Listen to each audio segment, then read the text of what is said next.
Friends, इस video में हम तेनालीराम की कहानी हीरों का सच शेयर कर रहे हैं। एक दिन राजा कृष्णदेवराय आंगन में बैठे मंत्रियों से बात कर रहे थे, तभी अचानक एक आदमी उनके पास आया और बोला, महाराज, कृपया मुझे न्याय दें, मेरे मालिक ने मुझे धोखा दिया है। जब महाराज ने यह सुना तो उन्होंने उससे पूछा, तुम कौन हो और तुम्हारे साथ क्या हुआ है? मेरा नाम नामदेव है। कल मैं अपने मालिक के साथ गांव में काम करने गया था।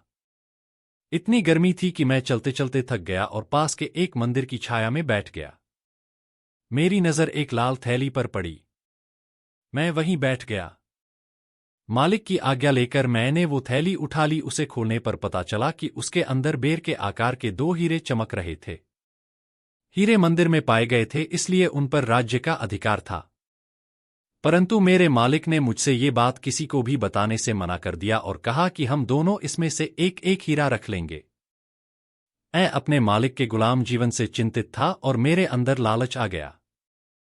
लेकिन जैसे ही मैं हवेली पहुंचा तो मेरे मालिक ने साफ मना कर दिया और कहा कि वह मुझे हीरा नहीं देगा। राजा ने तुरंत कोतवाल को भेजकर नामदेव के मालिक को महल में बुलवाया। जल्द ही नामदेव के मालिक को राजा के सामने पेश किया गया। जब राजा ने हीरों के बारे में पूछा तो उसने कहा, महाराज, मंदिर में हीरे तो मिले थे, लेकिन मैंने नामदेव को कहा था कि उन्हें राजकोष में जमा करें। जब वह लौटा तो मैंने राजकोष की रसीद मांगी तो वह असहमति जताने लगा। मैंने धमकाया तो यहां आकर वह मिथ्या कहानी सुनाने लगा। महाराज ने विचार किया और कहा, क्या तुम्हारे पास इस बात का कोई सबूत है? नामदेव के मालिक ने तुरंत उत्तर देते हुए कहा कि अगर आप मेरी बात पर यकीन नहीं करते तो आप मेरे 3 और नौकरों से पूछ सकते हैं, वे उस समय वहां मौजूद थे। उसके बाद तीनों नौकरों को राजा के सामने लाया गया। तीनों ने नामदेव के खिलाफ गवाही दी।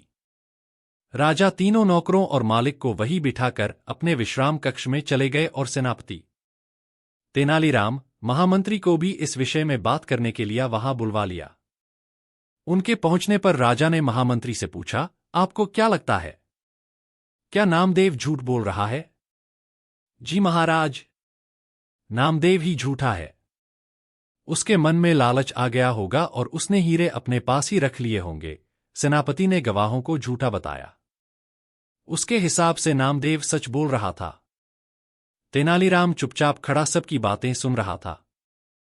तब राजा ने उसकी ओर देखते हुए उसकी राय मांगी। तेनालीराम बोला, महाराज, कौन झूठा है और कौन सच्चा इस बात का अभी पता लग जाएगा, परंतु आप लोगों को कुछ समय के लिए पर्दे के पीछे छुपना होगा। महाराज इस बात से सहमत हो गए क्योंकि वो जल्दी से जल्दी इस मसले को सुलझाना चाहते थे, इसीलिए पर्दे के पीछे जाकर छुप गए। महामंत्री और सेनापति मुंह सिकोड़ते हुए पर्दे के पीछे चले गए। अब विश्राम कक्ष में केवल तेनालीराम ही दिखाई दे रहा था। अब उसने सेवक से कहकर पहले गवाह को बुलाया। गवाह के आने पर तेनालीराम ने पूछा, क्या तुम्हारे मालिक ने तुम्हारे सामने नामदेव को हीरे दिए थे? जी हां। फिर तो तुम्हें हीरे के रंग और आकार के बारे में भी पता होगा। तेनालीराम ने एक कागज और कलम गवाह के सामने करते हुए उससे कहा, लो, मुझे इस पर हीरे का चित्र बनाकर दिखाओ।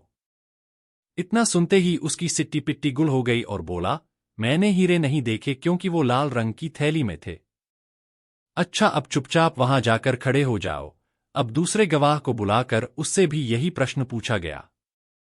उसने हीरो के रंग के बारे में बताकर कागज पर 2 गोल गोल आकृतियां बनाकर अपनी बात साबित की। फिर उसे भी पहले गवाह के पास खड़ा कर दिया गया और तीसरे गवाह को बुलाया गया।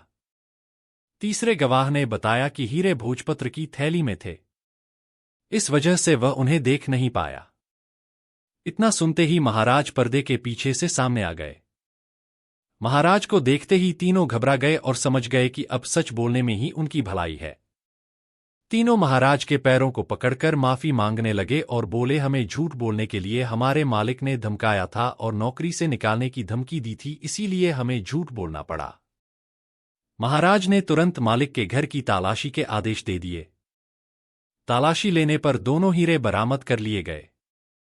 सजा के तौर पर मालिक को 10,000 स्वर्ण मुद्राएं नामदेव को देनी पड़ी और 20,000 स्वर्ण मुद्राएं जुर्माने के तौर पर भरनी पड़ी, जबकि बरामद हुए दोनों हीरे राजकोष में जमा कर लिए गए। इस प्रकार तेनालीराम की मदद से महाराज ने नामदेव के हक में फैसला सुनाया। यह घटना साबित करती है कि सत्य और न्याय की हमेशा जीत होती है। धन्यवाद।